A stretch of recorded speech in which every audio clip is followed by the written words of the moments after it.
I'm Margaret Brennan in Washington, and this week on Face the Nation, putting last week's dramatic military strikes aside for a moment, President Trump turns his focus to getting his big, beautiful bill through Congress. President Trump warned his party Saturday that refusing to support his signature domestic spending bill would be an act of the ultimate betrayal. He hit the golf course with a key GOP holdout and two of the bill's supporters.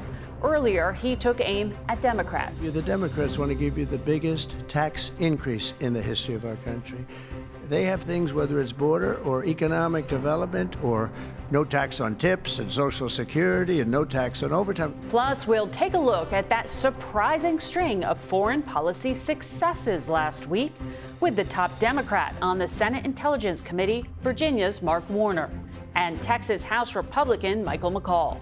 Then, what's next when it comes to Iran? We'll talk with the head of the IAEA, the watchdog agency who monitors nuclear capabilities in Iran, Rafael Grossi, and speak to Iran's ambassador to the UN, Amir-Saeid Iravani. Finally, former FDA Commissioner Dr. Scott Gottlieb will join us for a reality check on new developments with vaccines and health policy. It's all just ahead on Face the Nation.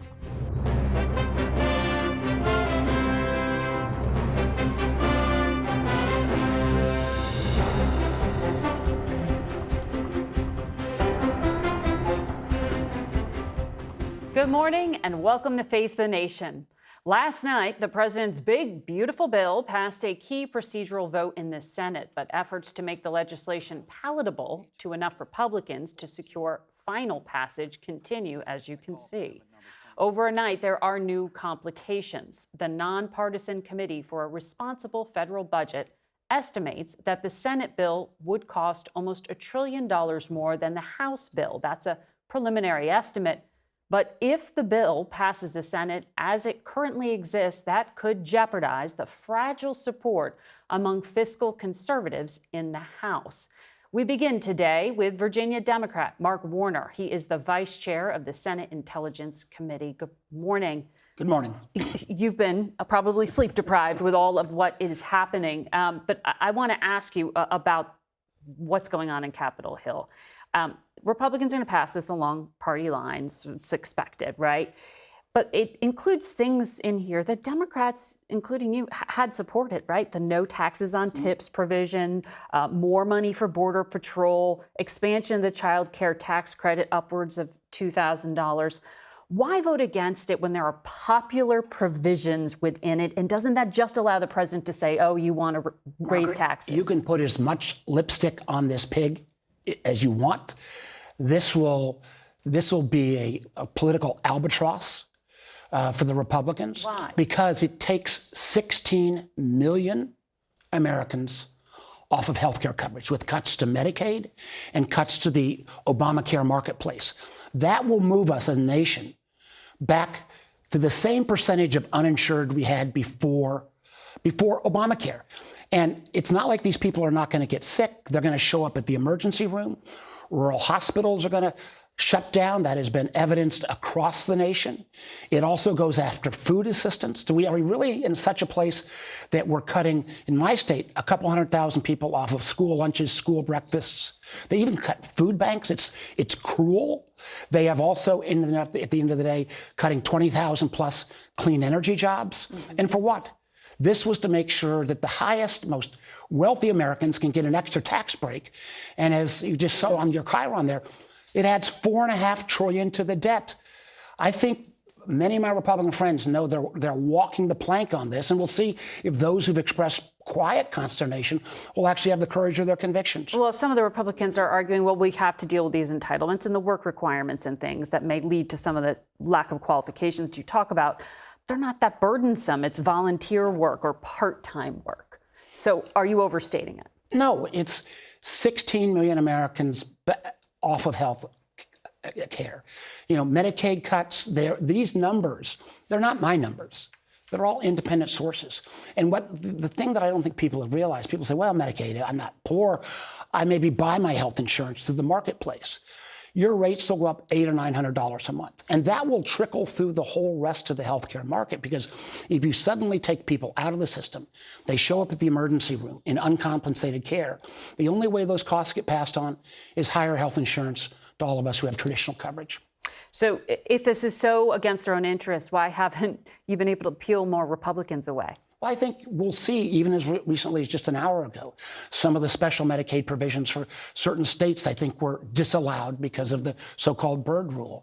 And, it's not over till it's over. I will grant that President Trump has been able to hold his party in line in an unprecedented manner. At the other end, this bill will come back and bite them. This is going to do so much damage in terms of not only health care, food assistance, the whole notion that we are moving towards cleaner energy jobs, all on the chopping block, adding $4 trillion to the debt. Tell me, at the end of the day, how that is good for America. I don't think you can make the case. Education is another front in this fight with the president. And I want to ask you about what's happening in Virginia. We saw the University of Virginia's president, James Ryan, resign on Friday. This was extraordinary. This was a pressure campaign from the Trump administration over diversity, or so-called DEI programs. In a letter, and I want to read this, Ryan wrote that if he had tried to fight back, hundreds of employees would lose jobs, researchers would lose funding, and hundreds of students could lose financial aid or have their visas withheld.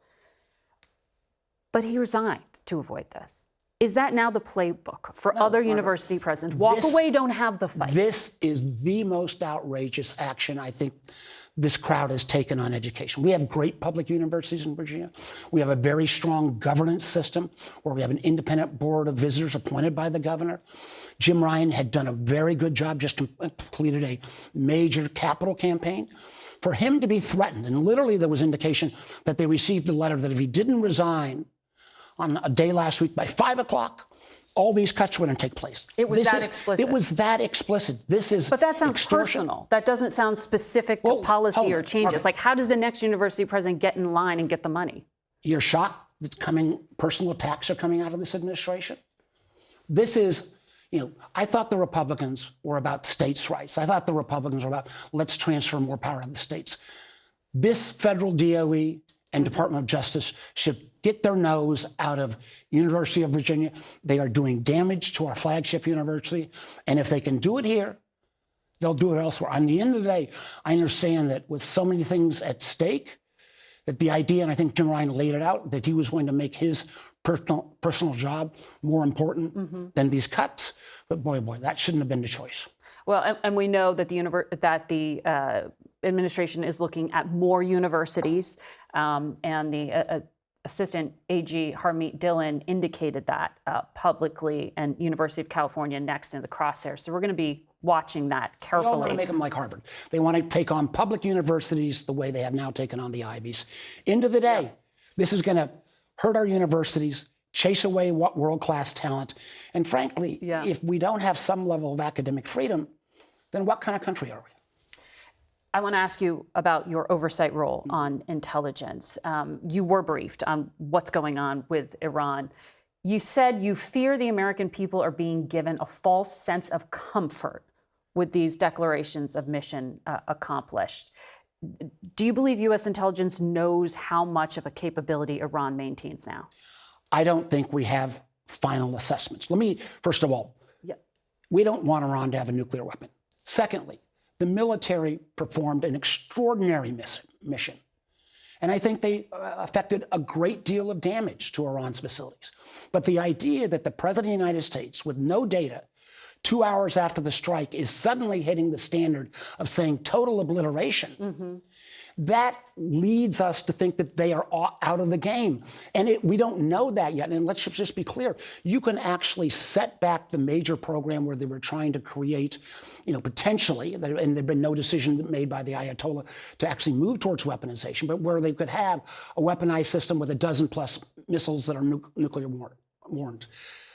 But what they don't know is they didn't, and this was appropriate, I'm not criticizing the administration, they didn't go after the enriched uranium that was Esfahan at that base because it's buried so deeply. They just hit it with tomahawks, So not the bunker fact busters. that they can have still enriched uranium, they may have some ability to still cascade that, means they could still move forward on something that might be not delivered by a missile, but a bomb in a trunk of a car. And all I don't want is the American people, or for that matter, our allies in the region, to rely on a term that was set by the president before he had any facts. Point taken there on the specifics of the rudimentary bomb. But coming back to what you just said, there had been no decision by the Supreme Leader to make a weapon. Secretary of State Rubio on this program last Sunday told me it was irrelevant, the answer to that question, because Iran had everything it needed to make and build a weapon. So based on what you know, was there an emergency? Was there a reason the U.S. had to act in the moment it did? We were on the verge of what could have been a much greater war in terms of Iran and Israel spreading to the whole region. Was there the imminent emergency that would trigger? Because lots of presidents have looked at taking this action. I think that's very debatable. If at the end of the day, we end up where this peace holds and Iran doesn't strike back, hallelujah. But what we don't know, for example, is Iran going to try to hit us on cyber with this administration cutting literally half of our cybersecurity personnel in this country? So I just want to make sure that we do this in a measured way. The military did great. We have set them back. But let's not pretend that they don't have any capabilities. And the only way we can get resolution on that, Margaret, and Secretary Rubio acknowledged this in the brief, is if we have boots on the ground with inspectors. Right. That means we've got to go to diplomacy. If America and Iran start negotiating this week face to face, that would be good. And we will talk to the man who directs those boots on the grounds, potentially the inspectors, later on in the program from the IAEA. Thank you very much, Senator. We're going to have to leave it there. We'll be back in a moment. And we're joined now by Texas Republican Congressman Michael McCaul. Good morning to you. Good morning. Thanks for having me. So your Republican colleagues in the Senate have been working hard on trying to get this bill together, and they're probably going to eke it past. Right. But that's even with GOP lawmakers like Tom Tillis saying they can't stomach what this is going to do to Medicaid, an estimated $930 billion in cuts to it. That's more significant than what you all had voted to do in the House. Are you going to vote again for final passage if it looks like this? No, I'm going to vote for it for this reason. I think these numbers, it's all about waste, fraud, and abuse in Medicare and Medicaid. What I'm voting for is a border security measure, $80 billion, $12 billion to reimburse states like mine. I'm voting for $150 billion that will go to our Department of Defense at a time when we saw with Iran is desperately needed. The world is on fire, Eastern Europe, Indo-Pacific, and then the tax cuts. I mean, if we don't extend these tax cuts, it'll be the largest tax increase in American history. For those three reasons, I'm a yes. I think everyone in the House, they know the peril they're in if they vote no on this thing. What do you mean the peril they're in? I think, first of all, it's good for the nation. Secondly, they know that their jobs are at risk. Not just from the president, but from the American people. Our base back home will not reelect us to office if we vote no on this. But is it about reelection or is it about it's about policies, right? I mean, it's great for the country, and I've outlined the three top points. But help me understand then, you have such narrow margins in the House. Yeah. And you look at these projections from like the Committee for a Responsible Federal Budget, they say it violates the House instructions by $500 billion or more, what the Senate just put together here, and that deficits could rise more than $3 trillion. How do you get that through when you have fellow conservatives who are fiscal hawks and saying, I can't get with this? Like, not to get in the weeds on the economics, but the dynamic scoring is not taken into account here by the Congressional Budget Office. That means that when you cut taxes, you actually get increased revenues to the Treasury. And that's something we saw under President Kennedy, under President Reagan, and under President Bush. And Chip Roy and some of these other fiscal conservatives are going to come along for the ride? Well, I think at the end of the day, I think they're going to vote for it. You do. Let's talk about some of the threats that you mentioned there at home and abroad. You've been briefed on the actions against Iran. The IAEA director told us here that Iran has capabilities and could be up and running within a matter of months. Do you think it is an overstatement by the White House or a mistake to declare mission accomplished? Well, first of all, I respect the IAEA. Their job is to inspect, not to be an intelligence agency. So they don't really have the clear intelligence analysis that I would attribute to our intelligence community, like the CIA. We met with Director Ratcliffe. It was not just his decision. These are career and intelligence officers that have been in the CIA for over 30 years that made this assessment that it was severely damaged and sets the program back a matter of years. In any event, the world in the Middle East is safer today than it was 7 days ago, a week ago. That is highlighted by the fact that the proxies didn't light up. Russia didn't come to their aid. China basically ran back for cover. Iran is on its own and psychologically is very damaged. The deterrence is real. The damage is real. This is a masterful military operation, the likes of which I haven't seen since my father's war, World War II. So on the homeland front, do you then dismiss these concerns about threats? You have the National Terrorism Advisory System that says there's a heightened threat environment in the U.S. after these strikes. There were federal agents that arrested 11 foreign nationals from Iran, including one who had ties to Hezbollah. Have you seen specific evidence of any kind of threat here in the United States, or is it, as you say, just done and over with? No, I have. We picked up 11 Iranians, one a sniper, one IRGC, another one a known suspected terrorist, just within the last couple of days. But were they planning to do anything, or did they just happen to have those alliances from the past? You know, I don't know all the details, but I will tell you the FBI briefed me in a defensive briefing after Soleimani was killed. I was a part of that. Back in 2020. That I was under indictment in Iran and that I was on that top target list. So, you know, look, is it imminent? I don't know. We have to take it seriously that there could be sleeper cells in the United States that could go after people like Mike Pompeo, John Bolton, myself, and others that were involved in that decision making, and including the President of the United States. We know he's been targeted. When it comes to detention of migrants here in the United States, it's a high 59,000 detainees, according to ICE. 47% of them, though, lack a criminal record. Fewer than 30% have been convicted of crimes. Doesn't that show that the numbers, these aren't the worst of the worst? Yeah. I was a federal prosecutor for many years, counterterrorism. You have to prioritize, right? I would prioritize the aggravated felons that Mayorkas let in defiance of federal law. It was shall detain. He said may detain and let them out into the streets. I would prioritize that. So you would prefer that Homeland Security prioritize them and not run up the numbers the way they are in the statistics? Well, I think they're running the numbers up because 15 to 20 million people came under the Biden administration, and they're trying to get some sanity involved in the United States. And I think deterrence is the key here. And Margaret, it is working. You know, the apprehension rate at the border, and Texas is the biggest one, has gone down to almost zero. I mean, the border is just about secure. Catch and release is over, and the threats are going away. Mike McCaul, Congressman, thank you very much for your insights today. Thanks, Margaret. Thanks for having me. And we'll be back with more Face the Nation. Stay with us. For a look now at some of the changes to America's public health policies under the Trump administration, we're joined by former FDA Commissioner Dr. Scott Gottlieb, who sits on the board at Pfizer and is now the chairman of the board at Illumina. Good morning. Good to see you. Good morning.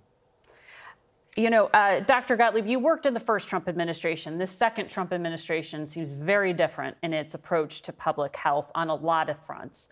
One of them was really laid bare this week with this newly remade Advisory Committee on Immunization Practices, or ACIP. Secretary Kennedy had dismissed about 17 members of the existing board and put in some members of his own choice. And in a video, the president of the American Academy of Pediatrics said federal immunization policy is, quote, no longer a credible process and it's being politicized at the expense of children. That's a pretty stunning statement. Do you agree with the Academy of Pediatrics? Well, look, you're right. I worked in the first Trump administration. I was fortunate to do that and proud to serve in that administration. I think we did a lot of important things on public health. We presided over the first cell and gene therapy approvals. The president tried to expand access to those treatments through the right to try legislation that he championed. He supported the FDA in an effort to try to keep tobacco products out of the hands of kids, record number of generic approvals, and a lot of other accomplishments. I think a lot of people on my side of the political aisle feel that a lot of these policies that Secretary Kennedy is championing are going to be contained to vaccines and not bleed into a broader public health doctrine. I think that's not right. I think there's a lot of people now who don't think these things are particularly political or shouldn't be, and don't think these decisions should be politically decided, who are going to find when they go to the doctor's office that vaccines that they may want to protect their lives or the lives of their families aren't going to be available. This does look like a political process right now. The Secretary is going after issues that have long been bugaboos of him and his anti-vax group, Children's Health Defense. I don't think that's unmistakable at this point. And I think that he would probably acknowledge that he's taking on issues that he's championed for the last 20 years. To restrict access to certain vaccines, that's going to grow. The list is growing, and it's going to start to be very tangible for people and go well beyond just the COVID vaccine, which is, I think, what most people think about when they perceive this administration's or the Secretary's efforts to try to restrict access to vaccines. So one of the specific things from this meeting was advice to avoid flu vaccines containing an ingredient called a thimerosal. Right around the same time as the meeting, the CDC removed information from its website that debunked claims that this ingredient was linked to autism. Secretary Kennedy says it's journalists who are obscuring the truth. What do people need to know about the flu vaccine and this ingredient? Yeah, so this is an old ingredient. It's a preservative used in multi-dose vials of flu vaccine primarily. Only a very small percentage of flu vaccine vials still contain it. What it is an ingredient that's added to multi-dose vials because those vials you're going to go in and out of with different needles as you administer the vaccine to different patients. So they're not single-dose injections, they're multi-dose vials. They're primarily used in some busy clinics, almost exclusively in adults right now. Back in the early 2000s, I was at FDA when we reformulated the vaccines. So we compelled manufacturers to reformulate the vaccines to take this preservative out, not because we thought it was unsafe, but because there was a lot of consternation among anti-vax groups that they thought that there was a link between this ingredient and autism. The ingredient does contain small amounts of ethyl mercury, not methyl mercury, ethyl mercury, which is the same kind of mercury found in fish, and very small amounts. And so we compelled the manufacturers to reformulate the vast majority of vaccines. Still 4% of flu vaccines that get administered mostly to adults are from these multi-dose vials. This has long been a bugaboo of the Secretary and his group, the Children's Health Defense Fund. In fact, the only presentation at the ACIP meeting was from the head of that group. And you're right that there was a countering analysis from the CDC officials asserting that there's no link between thimerosal and autism. That analysis was taken down from the website. The Secretary put out a statement that said that it didn't go through proper review. We're going to take a break, Dr. Gottlieb, and talk more with you on the other side of this. These are complicated issues I want to dig into with you. So we hope all of you will stay with us.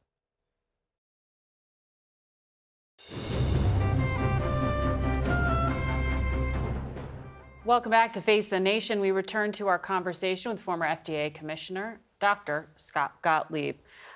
Dr. Gottlieb, just to pick back up, we were talking about the meeting that took place this past week with the newly reconstituted Advisory Committee on Immunization. Republican Senator Bill Cassidy, you know him, he's a doctor, he has oversight and chairs the Health Committee. He called for the meeting to be canceled because he said there's no CDC director in place. And when it comes to these appointees, he said many of them do not have significant experience studying microbiology, epidemiology, or immunology, and they may have preconceived bias against mRNA vaccines. I'm not a doctor, but it seems to me that experience in immunology would be important if you're advising on immunizations. His counsel was ignored here. Is there any check on Secretary Kennedy at this point? Is there a need to get a CDC director in place quickly? Yeah, well, the CDC director had a confirmation hearing this week, and hopefully she'll be in place soon. I think she's quite strong and a good pick for that job. The board, this ACIP board, isn't fully constituted. There's only 7 members on the board. At its peak membership, it has about 15. And you're right, a lot of the people who've been appointed don't have deep experience or any experience, quite frankly, in vaccine science. They are people who've been ideologically aligned with Secretary Kennedy in the past and worked with him, many of them, not all of them. And I think that that isn't something that even the secretary would probably dispute at this time. And it did lead to some awkward moments at that meeting. For example, one member had to have explained to him the difference between an antibody prophylaxis and a vaccine. So there were evidence in that discussion where the CDC directors had to provide some, quite frankly, remedial assistance to help brief these members on the basis of vaccine science. So it did show, hopefully once they fully constitute that board, you're going to get more balance on it. I think some people are skeptical. I remain hopeful that there'll be some good members that get seated eventually. One of the things about the American health system is that question of continued innovation. Earlier this month, the FDA approved a twice-yearly injection of an HIV prevention drug called lenacapavir. How significant is an innovation like that? And given the environment you're talking about, will these new advisors get in the way of being able to get those kind of things to market? Yeah, this shouldn't come before ACIP. So this is a therapeutic. It's a long-acting antiviral that provides 6 months of protection against HIV and was extremely effective at preventing HIV infection in a population that was high risk of contracting HIV. So it's a change in the formulation of an antiviral that allows it to be administered just twice a year and provide sustained exposure to the benefits of that antiviral. We're seeing a lot of innovation like this. There was also news this week from a small biotech company that I don't have any involvement with, that they had developed a pill that could provide sustained protection against flu. So it's an antiviral, but it is formulated in a way where it could be administered once ahead of flu season to provide protection across the entire season and also look to be very effective. So we're seeing a lot of innovations like this. What I'm worried about is innovation in vaccine science. I work on the venture capital side where we make investments in new companies, and there has been a pullback of biotech startups that have been looking to develop new vaccines, for example, vaccines for Epstein-Barr virus, which we know is linked to certain B-cell lymphomas and maybe is linked to multiple sclerosis. That's a new area of science, the potential to vaccinate children against that, much like we vaccinate kids against HPV right now and prevent cervical cancer and other types of cancers.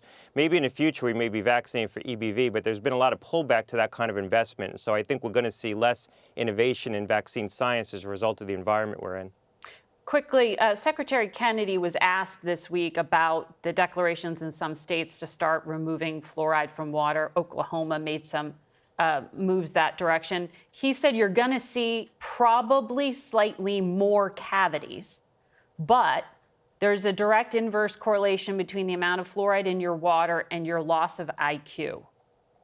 What should parents be thinking about when they hear things like that?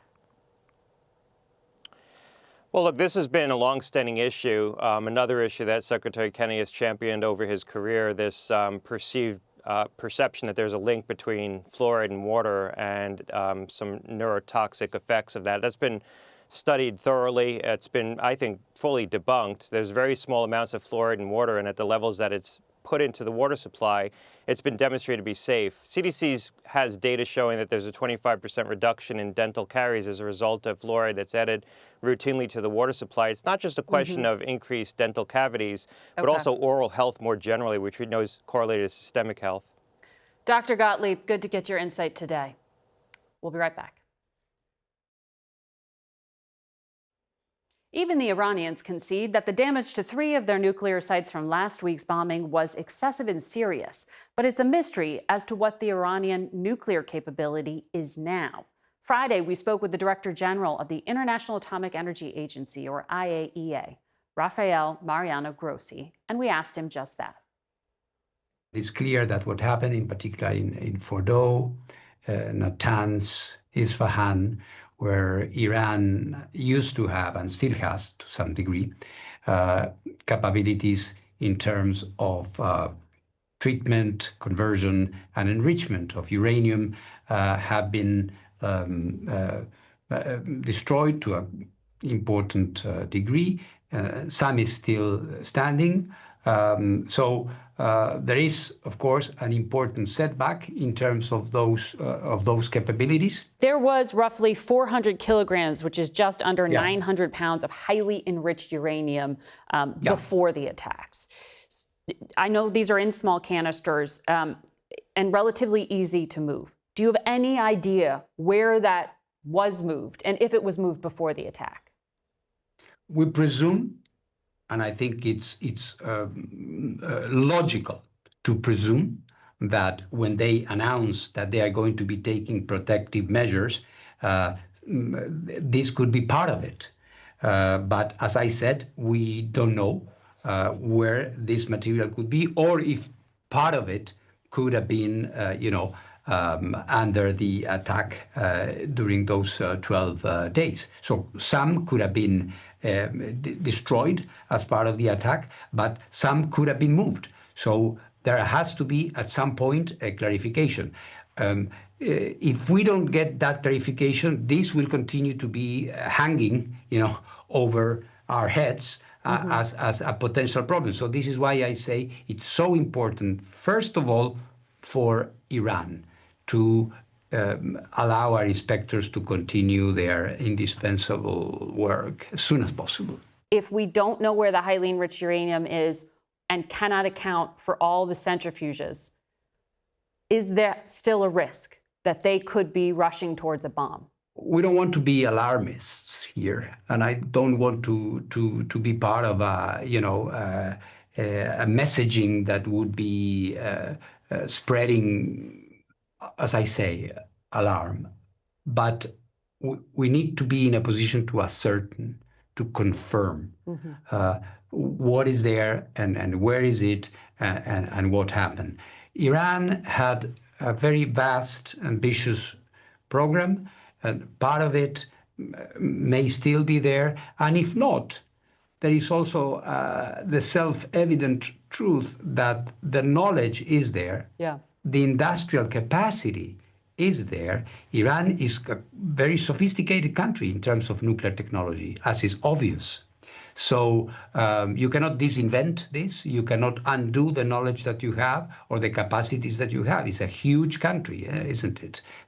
So I think this should be the incentive that we all must have to understand that military operations or not, you are not going to solve this in a definitive way militarily. Up until these strikes, Iran was still disclosing information to the IAEA in certain amounts. Well, there were deficits. There were some things that they were not clarifying to us, but our inspection work was constant.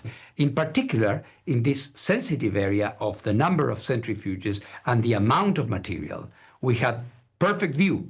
We didn't have view on other things that we wanted to have, but on this one, it was complete. It was comprehensive, and of course, at the moment, there is nothing. Well, Iran wasn't keeping its stockpile of enriched uranium secret.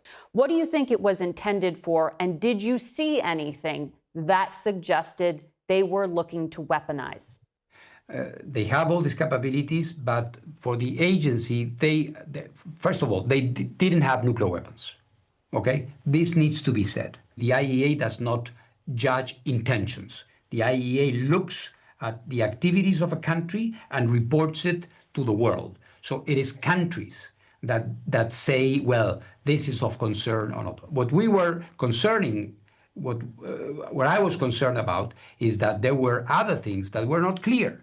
For example, we had found traces of uranium in some places in Iran, which were not the normal declared facilities.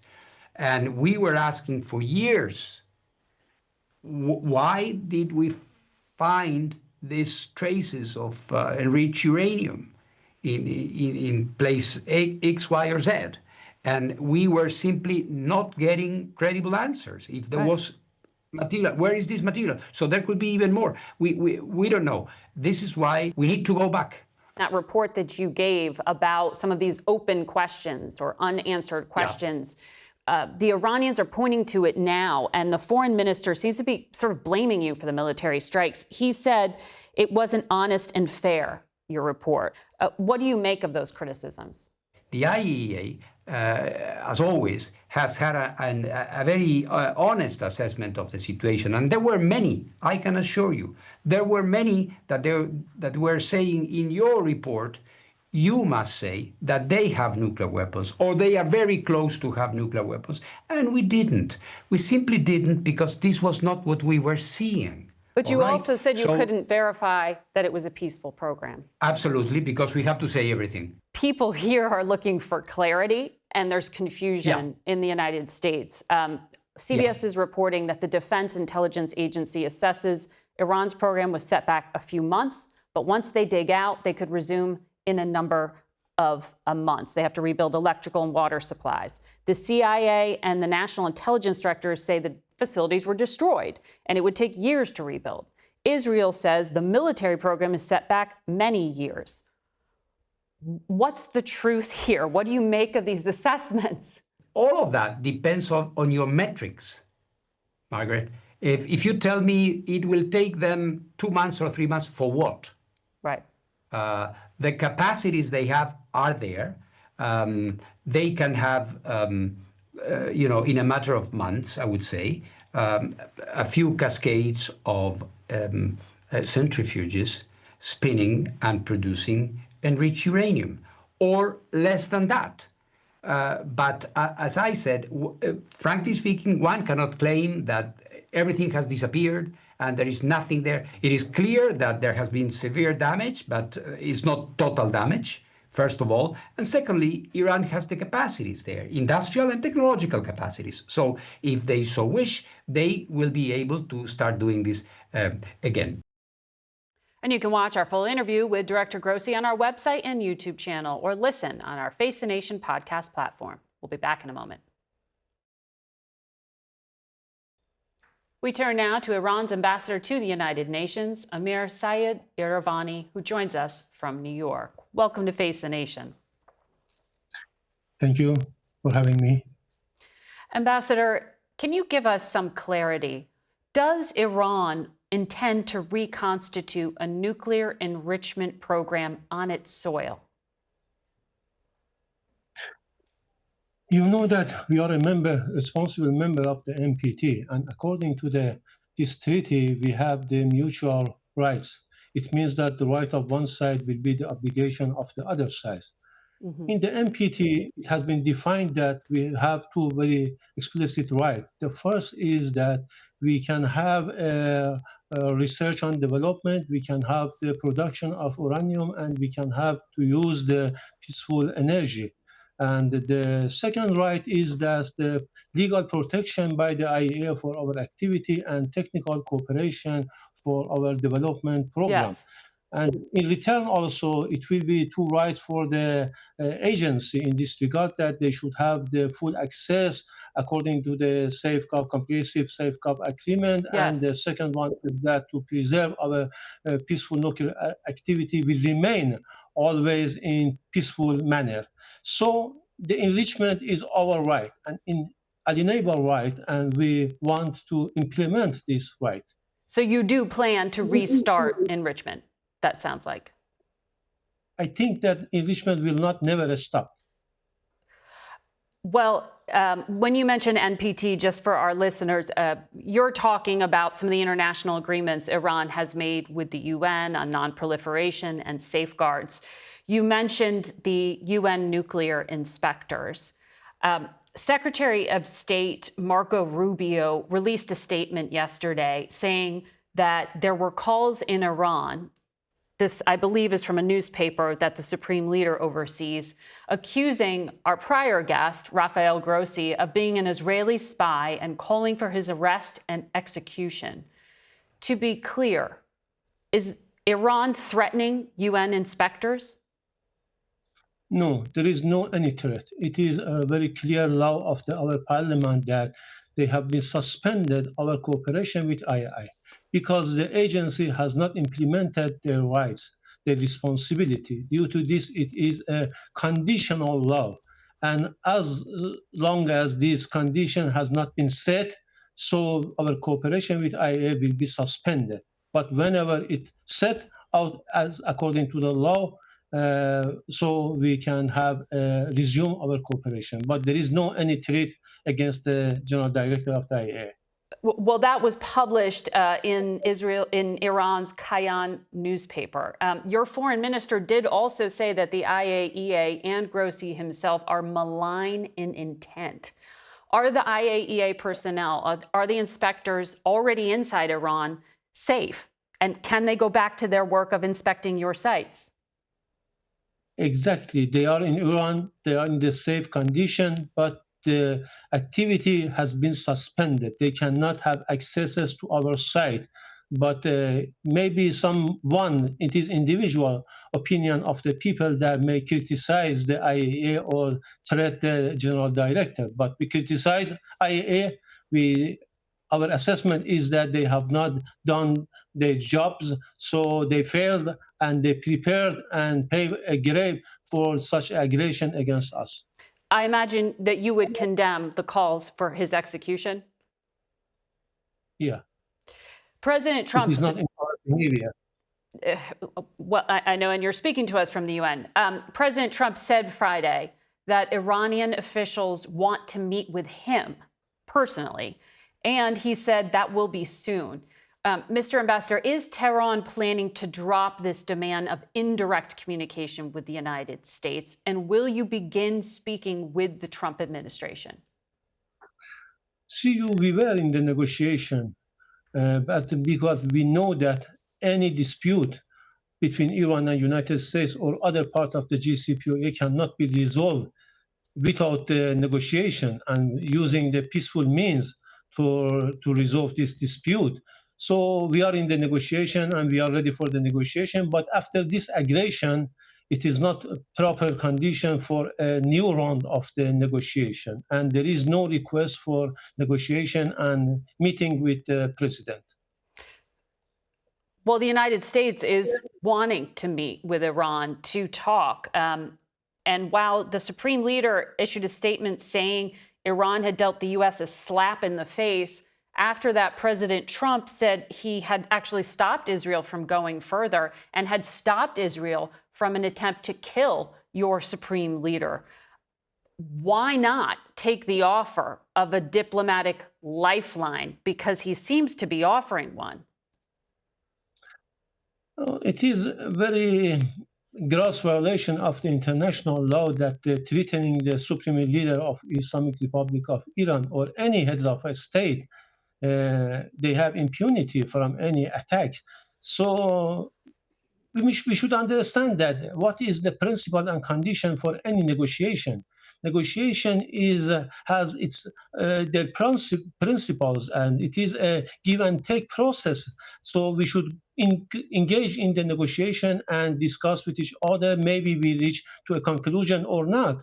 But the unconditional surrender is not negotiation. Right. It is dictating their policy toward us. If they are ready for negotiation, they will find us ready for that. But if they want to dictate us, it is impossible for any negotiation with them. Mr. Ambassador, thank you for your time today. We will be watching and waiting to see if there are any diplomatic opportunities. We'll be right back. Our Imtiaz Tayyib is in Iran and filed this reporter's notebook. We want to note the Iranian government is monitoring our CBS team's movements there. We started our journey from the Turkish-Iranian border at night. A nearly 600-mile trip made longer by checkpoints and bad roads. We've already been driving for 10 hours and have another 4 hours ahead of us. When we reached Tehran, we found the city slowly coming back to life. With the ceasefire appearing to hold, some had started to venture out. And after days of silence, Ayatollah Ali Khamenei spoke in a taped address where he lashed out at Israel and the U.S., saying Iran had, quote, delivered a slap to America's face. Fatemeh Mohajerani is the Iranian government spokeswoman who told us President Trump's decision to bomb 3 of Iran's nuclear facilities was a mistake. What happened was a bullet to diplomacy, she said. But from the point of view of Iran, diplomacy has no end. At Friday prayers, the truest believers in the Islamic Republic. Here in theocratic Iran, religion and politics don't just go hand in hand, they're inseparable from each other. And as expected, you can hear chants of death to America and death to Israel. In the women's section, more anger. What is your message to President Trump? She said, "Hands off Iran, Trump. This is not your homeland." Our next stop was to a well-to-do neighborhood in Tehran, where the scars of war were clear to see. On Saturday, hundreds of thousands of mourners gathered in Tehran for the state funerals of top military commanders, nuclear scientists, and women and children killed in Israeli attacks. What's really been striking at this demonstration is, yes, there are many people here who are very supportive of the Iranian leadership, but we've met people from across the political spectrum who share in their anger and in their grief. It's our Imtiaz Tayyib reporting from Tehran. That's it for us today. Thank you all for watching. Until next week. For Face the Nation, I'm Margaret Brennan.